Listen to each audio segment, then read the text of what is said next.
Assalamualaikum warahmatullahi wabarakatuh. Perkenalkan, saya Huswatun Hasana. Saya berasal dari Universitas Harapan Bangsa Purwokerto, Prodi S1 Farmasi. Di sini saya akan mencoba menjelaskan terkait dasar-dasar toksikologi. Jadi sebelumnya, apa sih yang dimaksud toksikologi itu sendiri? Mungkin ada yang sudah tahu, ada yang belum ya. Kita pelajari bersama-sama. Dimulai dari definisi toksikologi. Definisi toksikologi itu sendiri merupakan cabang ilmu yang membahas seputar efek merugikan, berbagai efek samping yang merugikan, dan berbagai agen kimia terhadap semua sistem makhluk hidup. Jadi pada dasarnya, ilmu toksikologi ini mempelajari efek samping yang merugikan yang bisa terjadi pada makhluk hidup. Ya, awal mula dari toksikologi itu sendiri berasal dari sejarah seorang ilmuwan, ada Ebers Papyrus pada tahun 1500 sebelum Masehi yang membuat ramuan racun berasal dari tembaga, antimon, opium, terpentin, dan masih banyak lagi senyawa yang lainnya. Kemudian The Book's Job pada tahun 1400 sebelum Masehi membahas terkait potion arrow. Kemudian ada Caraka Samhita pada tahun 500 sampai 600 sebelum Masehi yang menuliskan bahwa tembaga, seng, besi, timbal, emas, perak bersifat racun. Kemudian ada Homer pada tahun 600 sebelum Masehi, diantaranya Odysseus yang mengoleskan racun pada anak panah. Kemudian ada Hippocrates pada 400 sebelum Masehi menuliskan racun bisa ular sebagai clinical toxicology dan terapi overdose. Kemudian ada Theoparatus pada tahun 350 sebelum Masehi membahas terkait Poisonous Plant, The Historia Plantinum. Kemudian yang terakhir ada Disorders membahas terkait classifying poison into plant, animal, and mineral.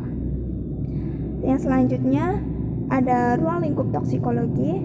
Ruang lingkup toksikologi itu sendiri ada toksikologi lingkungan, toksikologi ekonomi, toksikologi kehakiman. Kita bahas satu persatu ya, dimulai dari toksikologi lingkungan.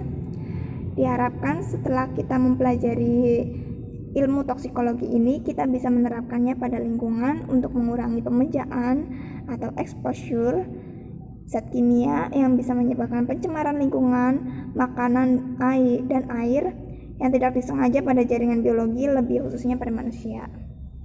Yang selanjutnya ada toksikologi ekonomi. Diharapkan kita dapat mengurangi zat kimia yang sengaja diberikan pada jaringan biologi dengan maksud untuk mendapatkan pengaruh atau efek bermanfaat yang khas, misalnya pada obat, zat makanan, pestisida.